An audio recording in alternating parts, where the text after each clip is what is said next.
get going. Episode 15. Episode 15, my man. Yep. 15 episodes down. Today's a little bit different. Normally we film on Wednesdays. We try to. But tomorrow I will have the kids with me. So I figured they'll probably still come in, do the workout with us. But then I'll take them and do something fun. So we decided to film today. This morning we're like, well, what are we going to talk about? I think it goes back to episode 1. We're like, no, this is going to be a little look in our lives.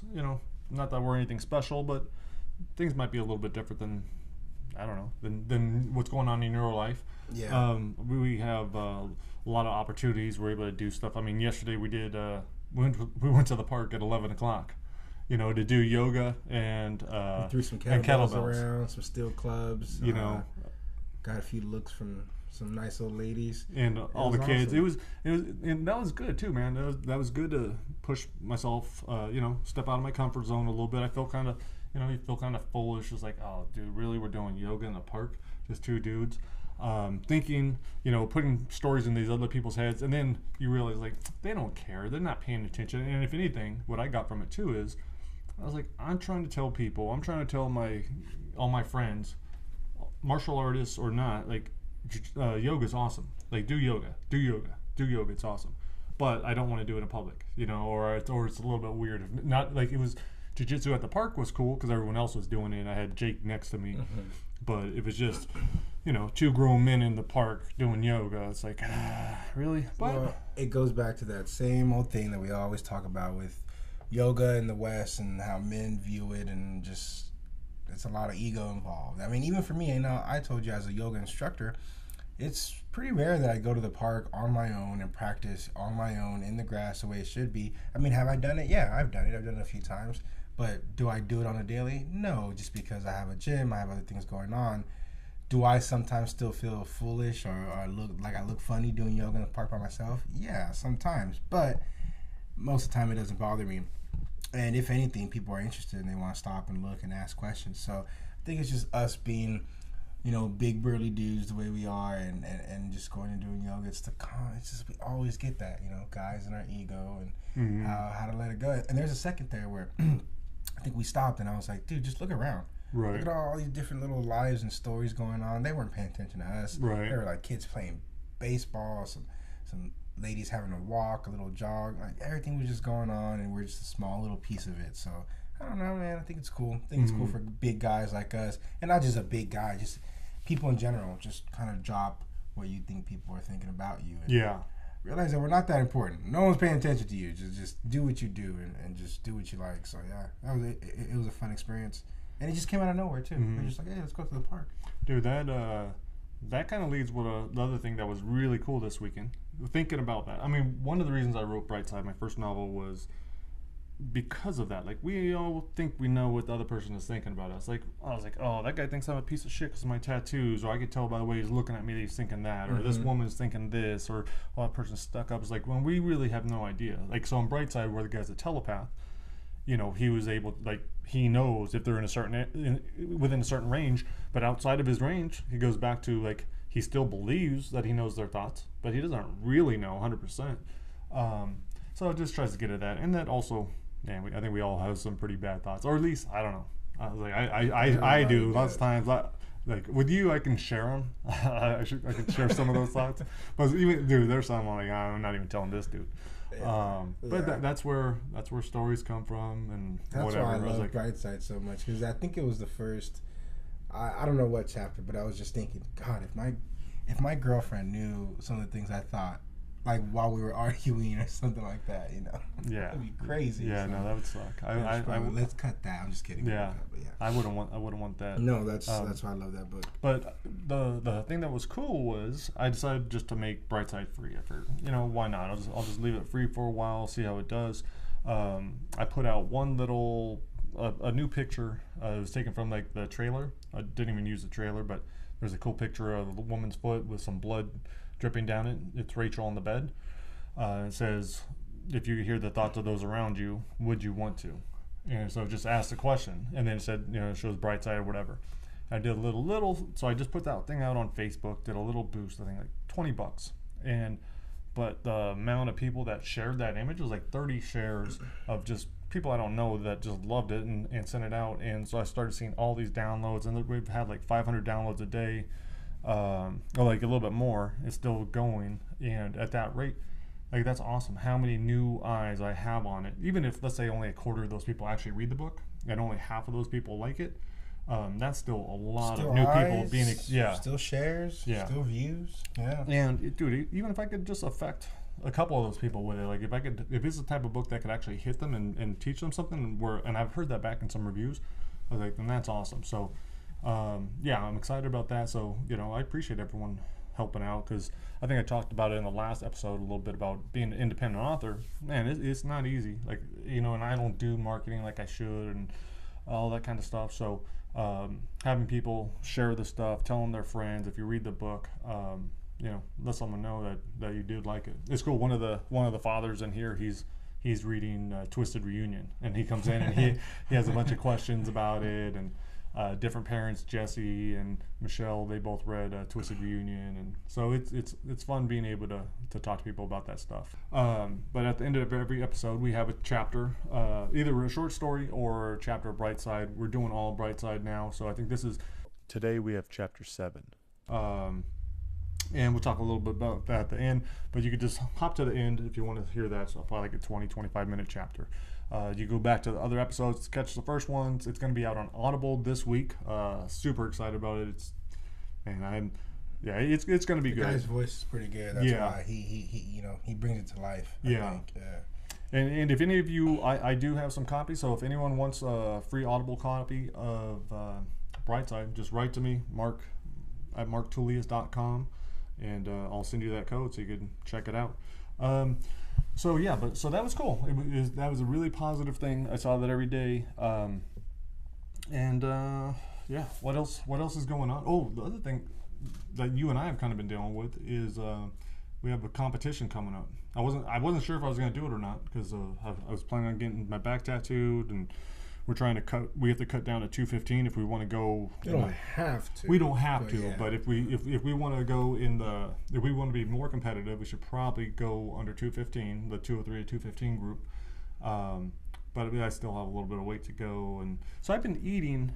You're good. You're hard on yourself, man. You're good. You're right there. If you were if it were next week, you would make it. Yeah, I think so. Yeah. I, on the other hand, have some not some problems. I just a little heavier. Little diet issues, little cookie monster sometimes. So watch some stuff like that. Got a few weeks out. I'll just drink some green smoothies and. But it was good. It was good how we handled it. Like, you came in the park exercise session was because you had some cookies the night before, and you're like, no, I got to train harder. I'm going to make up for it right now. And so going after it. And overall, it seems like we're both eating way healthier. And I'm feeling way better because of it. So. And it's just something small as like telling yourself, I'm going to compete. It would be easier to be in this bracket. Now I feel like, oh, okay, maybe I'm going to watch just that extra bite, or take the top bun off of that burger, or not have the burger, have a burger salad, or just something small. I think just giving yourself some small challenges is really going to benefit you in the long run. And cause if you don't challenge yourself at all, there's probably not a lot of growth going on there if you're just staying stagnant and not really going for anything. 100%. I know. I think it was Frank who was on 2 episodes ago. He talked about goals, and it might have been a different thing I watched online. He gives lots of talks, motivational talks, and he's really good. And it's Frank Barca from 10th Planet Melbourne. But he was talking about goals and how important they are, and that once you hit them, you can't be comfortable. Like, you just set another one. Next one, and framing your mind. Yeah, he was going. That was big. And what I got yesterday, so I'm working on Unlocking the Cage, MMA book. I'm on chapter 20, I'm coming near the end of it. And some of the interviews I'm listening to that I'm including in the book, because I can't include everyone's. I've talked with like 400 guys, so I have to pick them. So it's sometimes I struggle with, I was like, oh, why am I writing about this guy? He didn't have any fights at all. He's just a coach. He was only a jiu-jitsu black belt. This guy Joe. It takes a lot of time, but I was like, what I learned from him, I learned so much from him. I learned about jiu-jitsu, and then also he told me a lot about fighters and what the difference was. But then there's another fighter, he only had 2 fights, and I'm watching him, talk with him. He's a jiu-jitsu black belt, and But Fernando Yamasaki, at their headquarters, he told me, he's like, you need to talk to him to learn about jiu-jitsu and what Yamasaki Academy is all about. And just, he wanted to pass on the story. But this guy, Andre Margutti, I think that's how you pronounce his name, sorry if I messed it up. He was he won one fight as an amateur. Well, he trained capoeira from a young age in Brazil from like 10 to 20. And then he went into judo and jiu-jitsu and went to Boston, trained with Kenny Flory, and moved to Maryland, started training with Yamasaki, earned his black belt, decided to fight simply to prove that his toughness and like his jiu-jitsu worked. He was getting ready for his third fight when he had the pain in his sciatic was acting up to where he couldn't train. Like, it got that painful, even though he was trying to work through it. Like, jiu-jitsu teaches you that, like, hey, it's just an injury, you deal with it. Gave him painkillers, things just got worse, and then he got eventually he got so sick that his friend had to call 911. They found out that he had stage 4 non-Hodgkin's lymphoma. Like, his liver and spleen were terrible, mass on his back. And he said at that point he knew that he could either quit and just say screw it, because they were giving him a 30% chance to live. So they're saying 70% chance you're gonna die. You know, here's this stuff that you can do. You could try all this chemo. You could go after it aggressively. All that, and he didn't even have that option right away because he didn't have health insurance. He had his own business, just started his own business, couldn't work.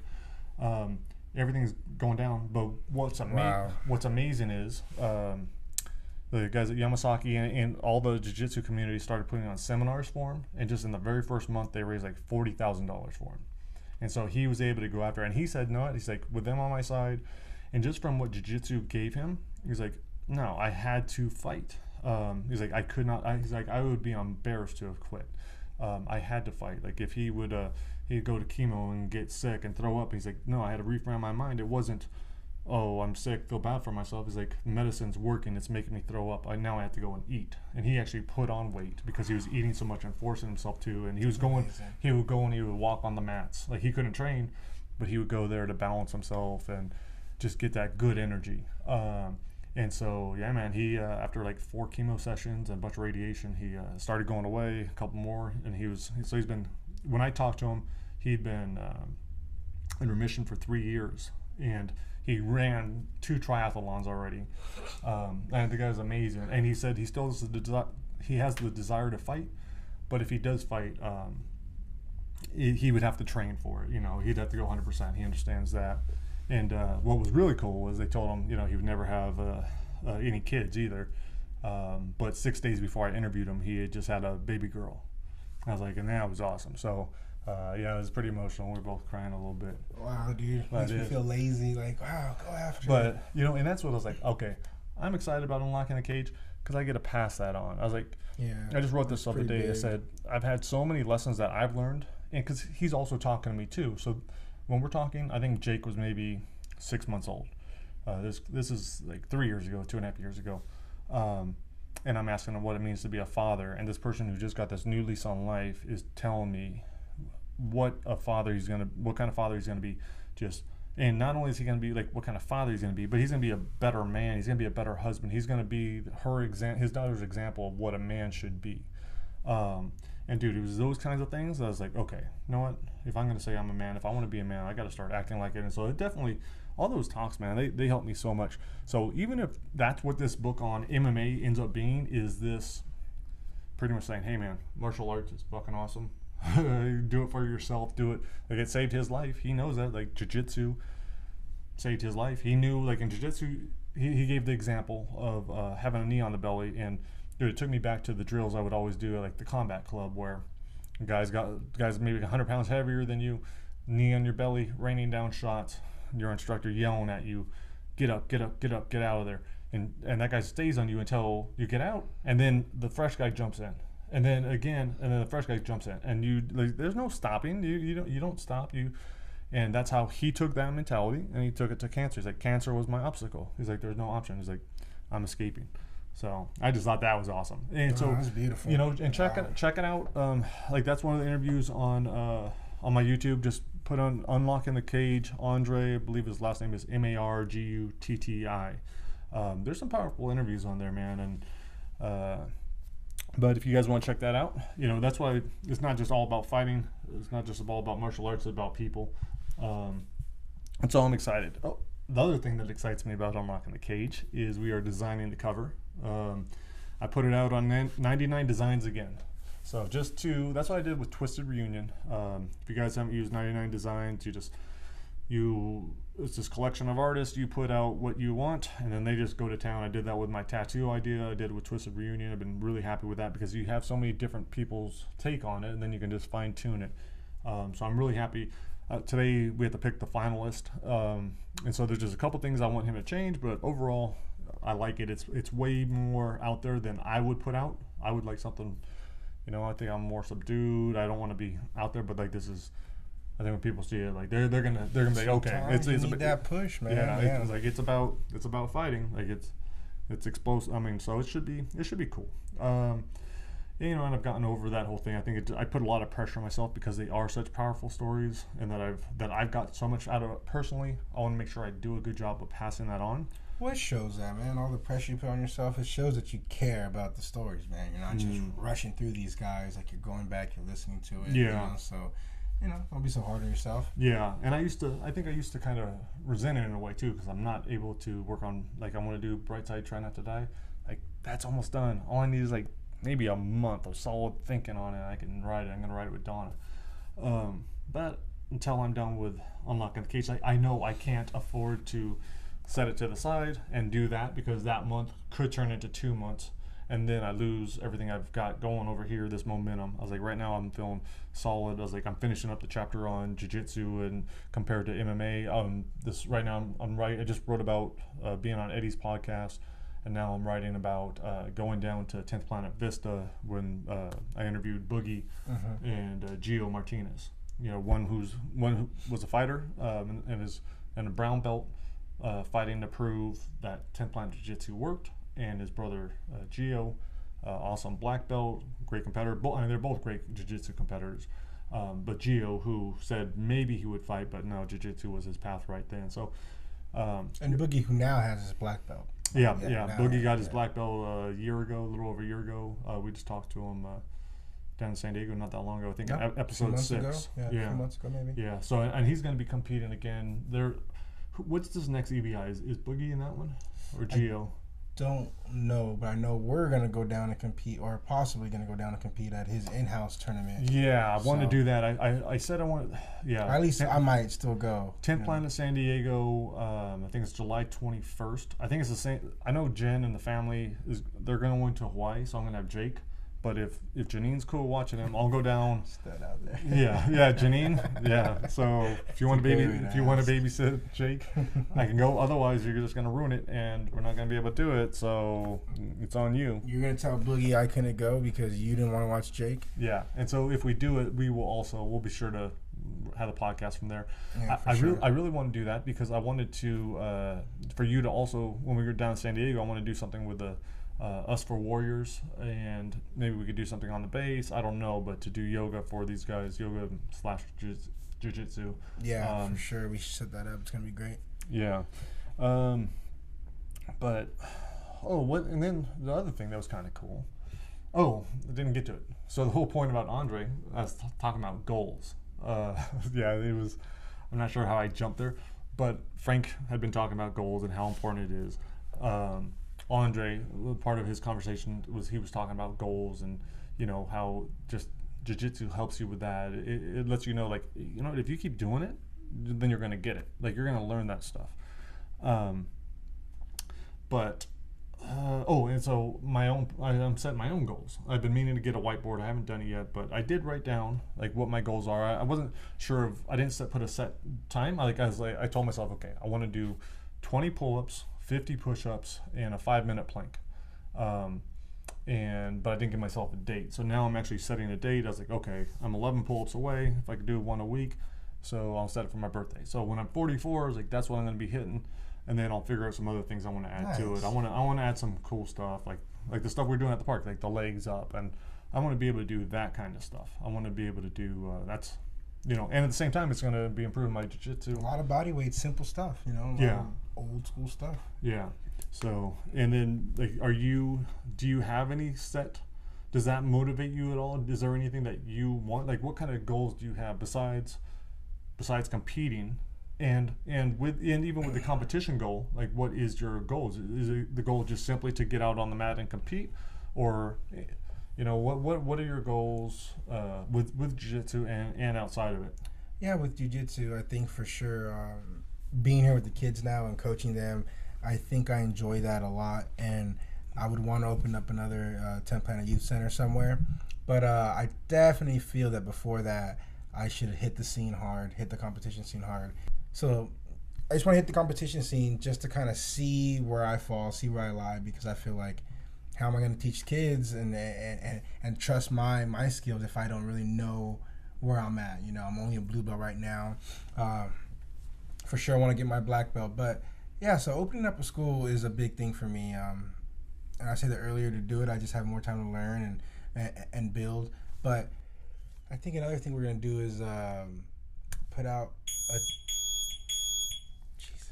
Okay, so I'll hit that. So, but as far as like, do you like to set any physical things for yourself, like being able to do anything, whether it's like 90 minutes of salutations or whether it's something with the kettlebells? Do you like setting those kinds of goals for yourself? Number of push-ups you can do?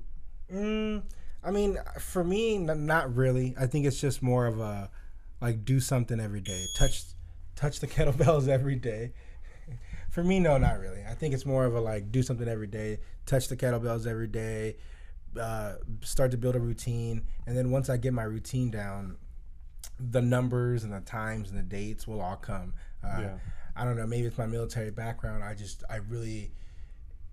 I'm over timelines and deadlines, right, and all that. I want my training to be fun. Because I can plan Monday through Thursday or Monday through Friday, but if I'm feeling shitty on Wednesday, I'm gonna chill. I don't care. But if I were to plan it and be consistent to it, I might beat myself up for hanging out and chilling. Right. So I mean, maybe it's just too much of a lax mindset or a yoga mindset, but I'm healthy. I know through my yoga practice what I need to work on.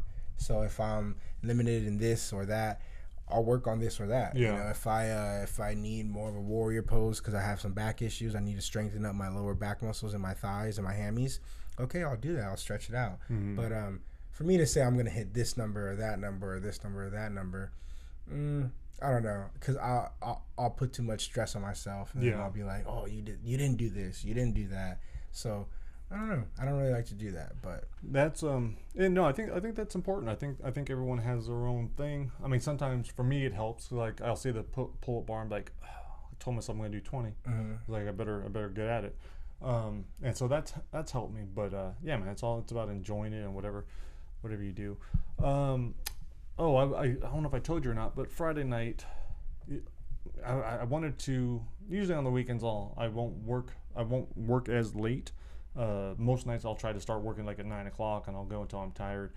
Maybe unwind a little bit, but on the weekends I'll be like, I give myself some slack. I was like, okay, and I wanted to play guitar. I was like, but my body was hurting, so I was like, you know what? I was like, I'll put in a disc, and I did yin yoga for like an hour.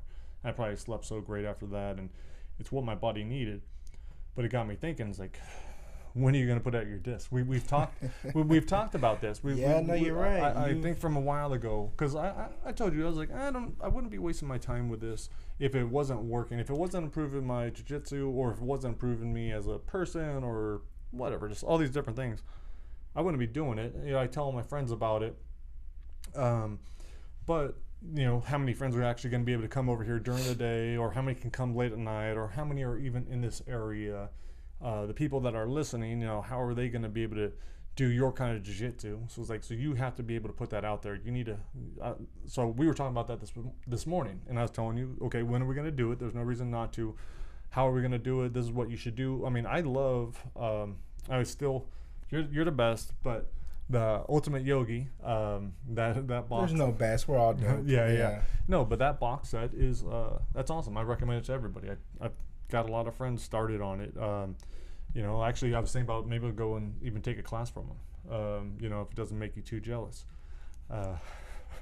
You could go just so you can watch and make sure. As long as I can come and watch. Yeah. Just so like he doesn't touch me or I don't touch him. I just want to watch. And I'll wear something appropriate. Okay, I promise. Yeah. So No, you've been getting at me for a while about it, and I guess dude, it goes back to the confidence. Mm-hmm. Like, oh, who am I to put out like I don't have a school. I don't do yoga in front of hundreds of people like some of these guys do. Pretty much, it's that who am I factor. Who am I to do this? Who am I to do that? Who's gonna follow me? Who's gonna pay attention to me? Right. But I think it's like having friends like you and a lot of the other guys in the Jits community who pump me up. And like after jiu-jitsu in the park, guys are asking me, when can you come down to this gym or that gym? Yeah. And so it starts to get me thinking like, okay, well, if they want it, at least I know they want it. Right. So maybe there's another target group that wants it as well. And with you always pushing me, I think now is just the time. Oh, and we got a super cool message today that kind of just cemented everything. And so now I gotta stop being lazy. I gotta do it. So yeah. it's just gonna happen So now. how cool is that? So Anthony and I had the talk in his van. We get that's where before our workout we figure out what we're gonna talk about in the podcast. So. Yeah. And what the workout's going to be like. Mm-hmm. So we had that whole talk about, you need to do this. It's let's time, do it. Like, what am I waiting for? And we said and we already know which one you're going to put out first. There'll be a separate one, and then you're going to have. You already know. So it's probably, I'd say maybe a month.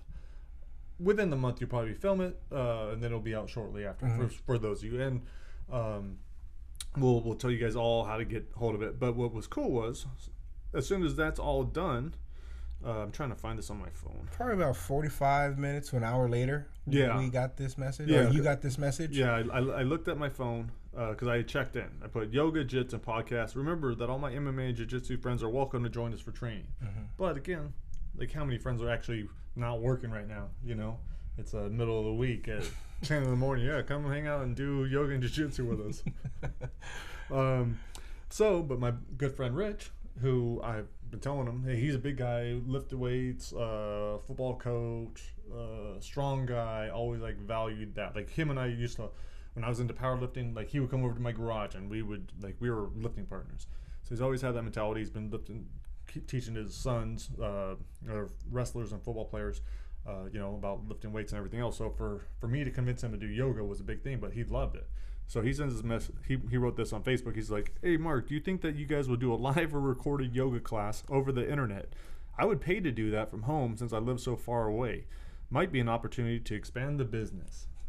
So that is what my buddy just randomly posted right after I had that exact talk telling him. And we agreed that's what we're going to do. And we're going to hurry up and get that out there. Because, it's good. It'll help jiu-jitsu guys. This first one, I don't know. Is the first one going to be only... Is it going to be... We'll figure it out. We'll figure out what we put out. But what it's most going to consist of is a basic yoga. Mm-hmm. And then it's going to be yoga for jiu-jitsu, yoga for Muay Thai, yoga for wrestlers. And if you want to combine them all, I have a yoga flow for that too. So whatever discipline you work with, I think those are going to be the top ones for now. If you want a discipline added in, you can write to us. And then I'll work on the flows and work on the key aspects of that discipline. But for now, like I said, it's probably going to consist of jiu-jitsu, judo, wrestling, and Muay Thai for sure. And probably an advanced one with kettlebells and clubs. Yeah, for sure. I was going to put the advanced one with kettlebells and clubs out maybe a little bit later. I want people to really work up to that by any means necessary. I don't want them to think that that's something to be taken lightly. Yeah. So I'll put that out after. So just expect that. Expect that to be coming fairly soon. But I think that is good to show people too, just especially for guys to be like, okay, that's what I want to be able to do. I want to be able to do that with a kettlebell, move my body like this, and have that kind of flow. And I don't know. I think that'll be a big one. But no, man, that's awesome. So all kinds of positive stuff going. We just gotta keep enjoying it, man. I had a cool little talk with Livy. I told you about that, about her. We had a talk about time and just getting across to like everything that's happened doesn't matter. Everything that's gonna happen doesn't matter. Like all that matters is right now. It's like if we're enjoying right now, then I was like, that's the key to having a happy life. So right now I'm gonna sit back and actually right now you're gonna sit back and enjoy Chapter 7 of Brightside. Nice. If you guys haven't heard it, jump back, listen to other ones. They're on my website, marktullius.com. Yeah, that's my name. I almost forgot it. But no, you can listen to the chapters at I have chapters 1 through 3 on my website. You can listen to other episodes. Go to Mark. Damn, I can't even do it. So I don't know that guy's name either. I don't know who I work with. Yeah. I think it's Mark. Yeah, Tuli something. Tuli tits or something. Tits. Tap Tullius. Tappity tap Tullius. This was the next. Mark, the most tapped man in America, Tullius. Yeah. No, my uncle gave me that name when I he saw me tap in a fight. Oh. I tapped because I'm getting choked. I have blood going down my throat with his son. He takes his son there, awesome. and he called me Tap Tullius or something like that. That's so I was hilarious. like, thanks, Uncle John. But we're cutting all that shit. I'm not. No, should, I think man. that's out. That's out. That was too painful, motherfucker. Maybe we keep it. But anyways, yeah. Brightside, awesome audiobook. Hopefully it's out on Audible. When you're listening to this, it should be. Check it out. You could also go to my website, marktullius.com. Yeah, MARKTULLIUS. Check it out. Lots of free stuff on there. And get the free ebook. So you can get that on Amazon, iTunes, wherever. Just look up Brightside. I think you guys are going to dig it. All right. Thanks for joining us, and we will talk to you next week. Check you later. Peace. Chapter 7. Night 58, lightning flashed on the other side of the mountain. A loud boom less than a second behind it. The freezing rain fell in sheets. I was out walking and got caught in a storm. I took off for the square, Riley's, the tiny dark tavern on the edge of town. Cheap vinyl booths lined the walls. The door to the storage room was propped open with a brick. A woman with brown braided ponytail was dragging a keg. The way she moved said she'd been doing this her whole life. She was covered in tattoos, her strangely hypnotic eyes pulling me to the bar. She wiped her hands on the back of her low-cut jeans. She was definitely new to Brightside. Still, there was something familiar. She smiled and leaned over the counter, her voice rougher than expected. "You okay?" "Yeah, maybe. I don't know." "Well, that's no good. What are you having?" "Beer." She said that wouldn't do, not in my condition. She offered to make me something special. I shrugged. I hadn't had a drop of anything since day 39, the day they dragged Rachel from my room. The bartender said her name was Lexi. She asked mine and I told her. Then she wanted to know my last name and said, "I've heard of you."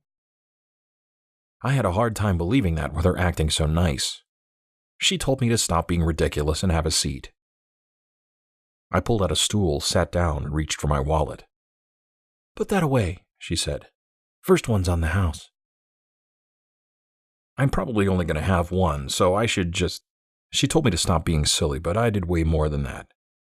My thoughts drifting to Stephen's funeral. "Oh, you're a dark one, aren't you?" I shifted on the stool, considered leaving.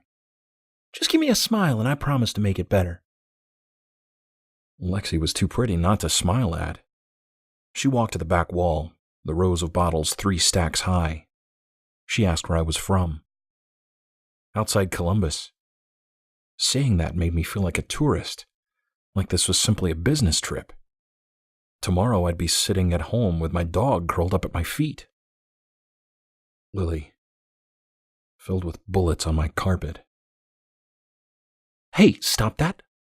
There are no bad thoughts when you get a free drink." "Sorry." I tried to play the part, returning the favor. Asked where they nabbed her. "L.A." She poured the Jack, gave it 2 quick stirs, a drink in each hand, both full to the top. We clinked glasses, somehow managed not to spill. The whiskey was so strong I couldn't taste the mixer. I said, "Just what I need." Lexi put her glass to her lips, finished it in one long swallow. She closed her eyes, rolled her head around her shoulders, the liquid medicine kicking in. "I thought you'd like it." "L.A., huh? How was that?" "Just like anywhere else." I knocked back my drink, tried not to think about all the places I could have been. "Another?" "Sure." "Attaboy." "You haven't been here long, have you?" I haven't seen 5 days. You should go to the diner. You've got a decent turkey sandwich. I'll check it out. Banana split isn't bad either. This insane conversation was heaven, especially with the next drink, a bit sweeter but also tart. I asked about her tattoos. She told me the guy who did them was a magician. I thought she meant he was an incredible artist, but she said no, he pulled rabbits out of a fucking hat. The tattoo thing was just a side gig. Lexi tossed the wash rag into the sink and walked with a swagger that I hadn't seen there before. I tried not to stare at her ass. She flashed a grin, held up her hands. Easy, Tiger. Sorry, but do I know you? Lexi's eyes rolled. Was this really my line? No, I mean it. Are you sure you were never in Columbus? She shook her head. No? Something about her smile kept me going. I said, We've met before. I know it. Lexi washed out her glass. You probably know my girlfriend. People get us confused. She's been here almost a year. Lexi kept talking, but the clinking glasses and people walking in made it hard to hear. The buzz didn't help either. It was strange, tingly. I didn't feel that drunk, just loose and confident. Lexi said, She'll be here soon. I nodded, having no idea what she was talking about. I held up my drink, tried to guess what it was. Lexi headed to the other end of the bar to serve the new customers. It's good, right? She called back. I took another sip and said, Yeah. I couldn't place the contents, but it was so delicious I wanted another one. Lexi was making one of the girls a drink. Lexi kept glancing over at me, but not in a friendly way. It was like she was pissed, but I hadn't done anything. I set the glass on the bar, promised myself to hold off on another one. There was a little bit of liquid at the bottom of my drink. I finished it and set the glass down harder than I meant to. Faces of the people I'd hurt flashing before me. Rachel, Stephen, Michelle. The door opened and rain smacked off the sidewalk. One of the women from accounting stepped inside and shook the rain from her coat, her bulldog cheeks flapping. The woman saw me, pretended not to, and took a seat in the booth. I could feel my heart beating, felt it even in my thumbs. I needed to get home, but Lexi was no longer behind the bar. My knee was bouncing. It made my foot slip from the bottom rung of the stool. Lexi walked out of the storage room looking like it was normal to disappear for 10 minutes. At least it felt like that long. She greeted another customer, went to the tap, never once looked in my direction. I considered heading over to order another drink when the front door opened. 2 guys from the deli entered, nodding hello when they slid in the booth. My thumbs were beating a rhythm on the glass, who knows for how long. The door opened again, the rain blowing in. I didn't check to see who it was. I kept my eyes on Lexi so I could motion for another round. I was feeling good. Alive. Lexi poured a glass of wine without once looking up. The front door opened and closed, but Lexi was busy, wiping down the damn tap. A girl said, Sorry I'm late. I knew that voice. I turned toward the front door. Crystal. She took the last stool at the bar, just out of my reach. She smiled at Lexi, and Lexi set 2 drinks in front of her.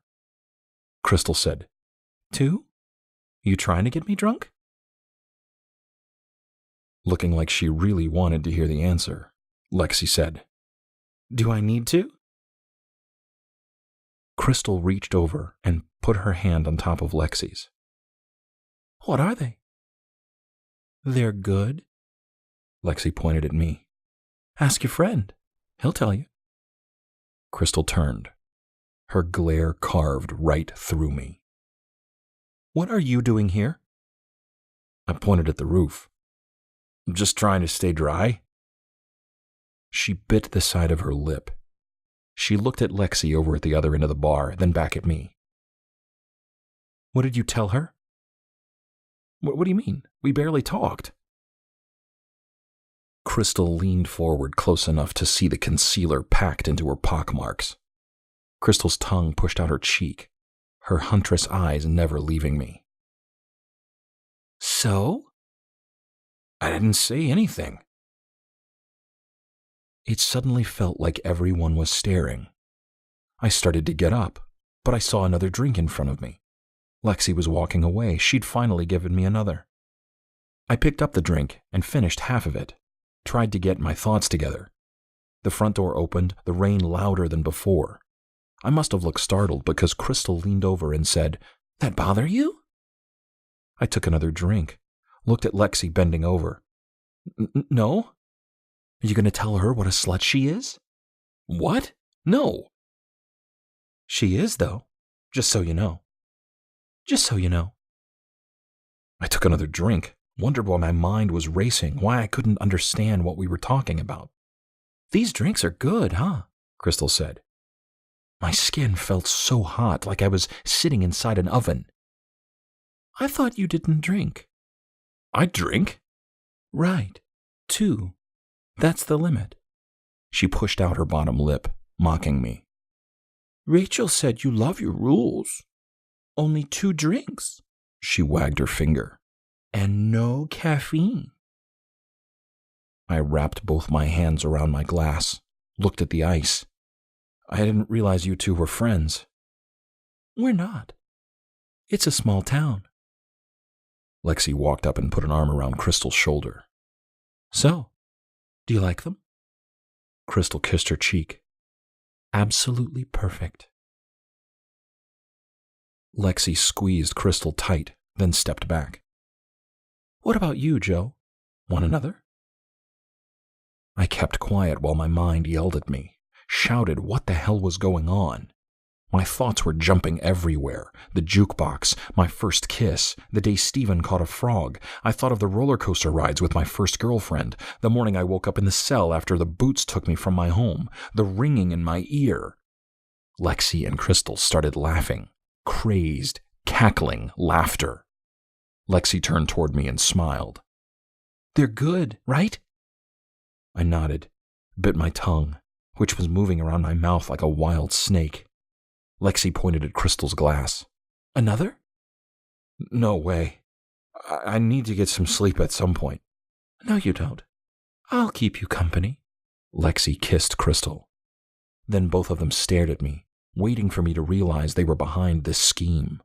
I looked at my empty glass at the bar.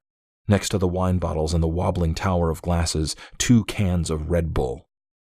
I looked down at the drink, not sure how long I'd been back-thumbing a drumbeat on it. I thought a stream of oh fucks. Lexi said she was going to have a smoke and walked off, disappeared into the storage room. Crystal looked at me like a little kid. You'll be fine. Go get yourself a water. 4 drinks didn't seem too much, until I stood. Everything off. I held onto the back of the stool for balance. Every booth had a body in it, the place suddenly packed. I made my way down the bar towards the storage room. The busboy waved his rag to get my attention. Hey man, what are you looking for?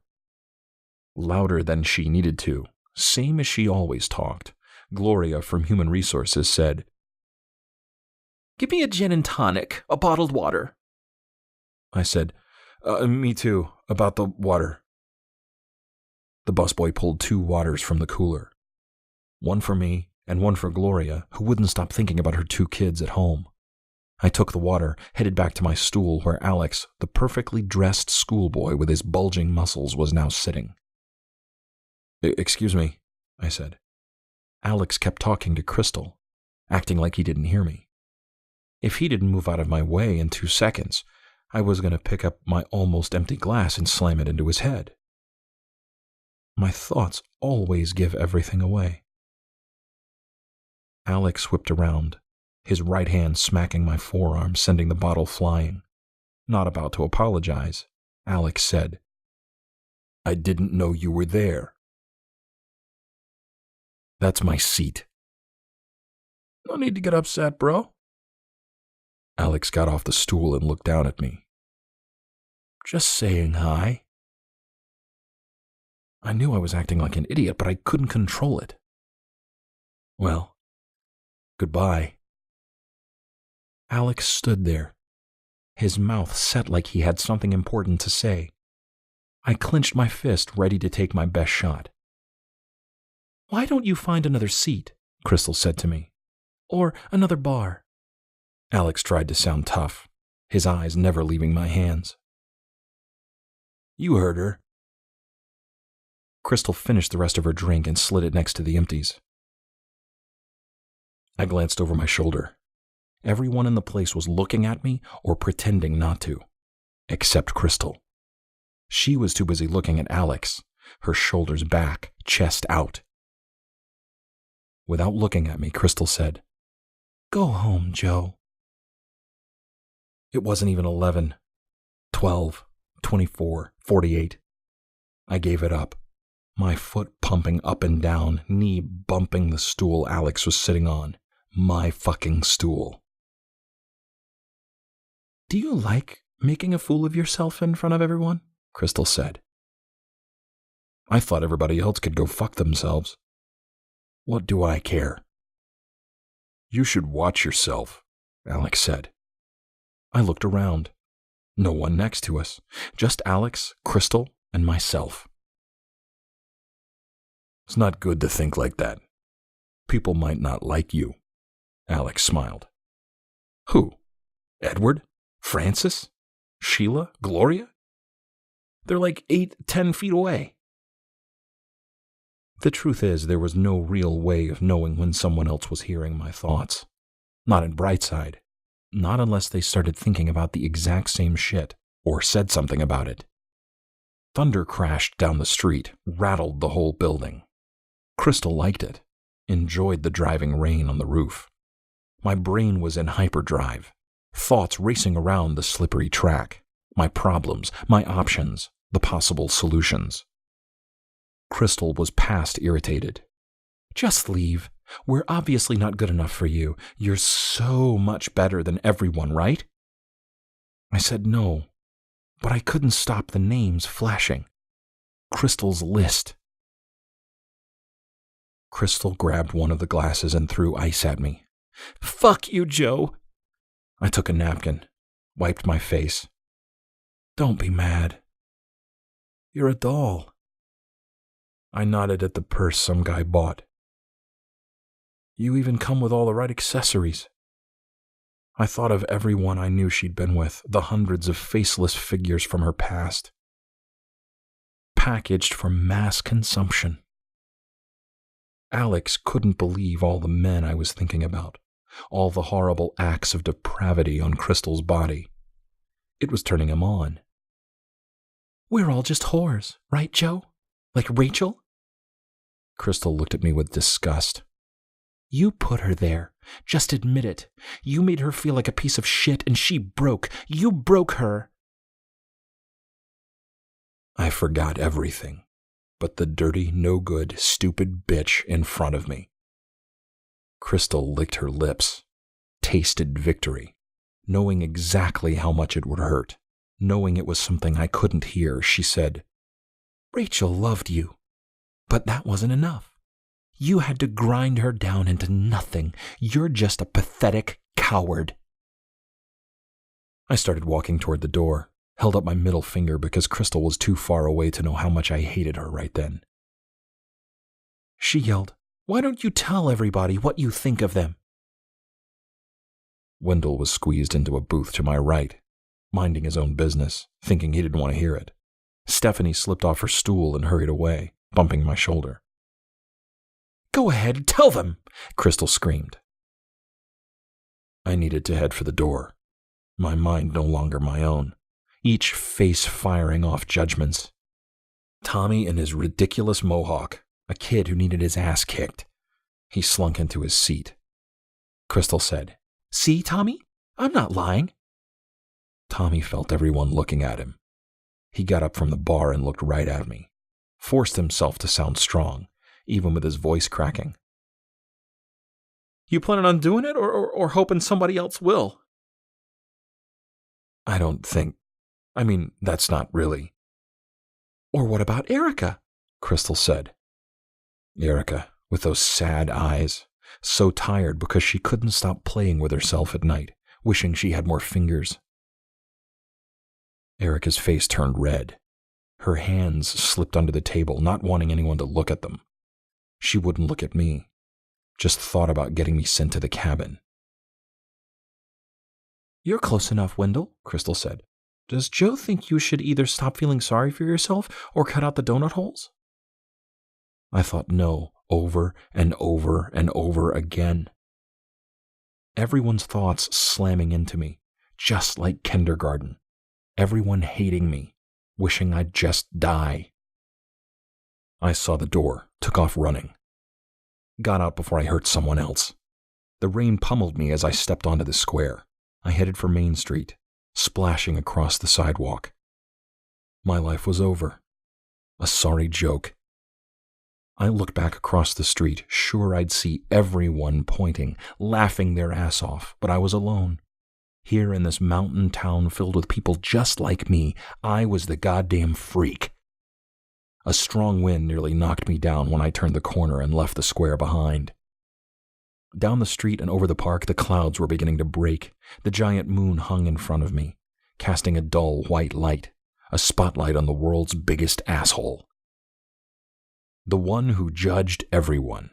Crystal, Erica, Wendell, Rachel, Mom, Dad, and even poor Stephen, his first real friend. I kept walking, tried to stay away from the spotlight. I could see the cemetery, the place I'd never been because I knew I'd see it soon enough.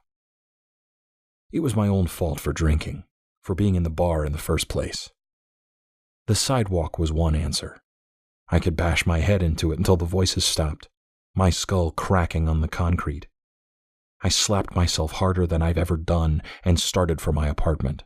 That's what everyone wanted. Sight unseen, so I couldn't hurt anyone. I entered the park and kept to the path. I heard Dad yelling at me to stop acting like a child. All I had to do was rationalize what I was feeling. It was my brain. I could think about what I wanted, feel whatever I told myself to. I would control my emotions, not the other way around. When I crossed the pond, I saw the cabin on the hill. I thought about checking myself in, taking a seat, swallowing whatever they gave me. At least I'd be with Rachel. Rachel. It had been 2 weeks since they'd taken her from my room. Just like Stephen, I'd avoided her, but it was time I looked her in the eyes to apologize. The cabin never closed. I went inside, found Rachel just sitting in the front room, her mouth so dry there wasn't any drool. I asked if I could give her some water. The nurse handed me a cup. I tried to pour it in, but it just spilled out of her lips. Rachel's eyes gained a little focus, then closed. Her throat began to swallow.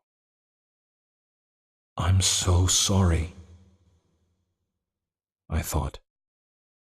Rachel's eyes turned towards me, but there was nothing inside her head. So quiet, it made me want to scream. She turned towards the window, the big moon hidden behind the clouds.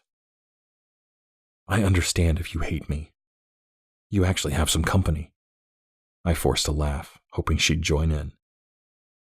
That it'd be just like old times. But she just kept staring out the window, silent, broken. The nurse came over and said, "It's time for her bath." The orderly lifted Rachel to her feet, and she took the tiniest steps down the hall. The nurse said I could wait, spend more time with her after the bath. But I'd seen enough, which is what they wanted. That's why they allowed visitors.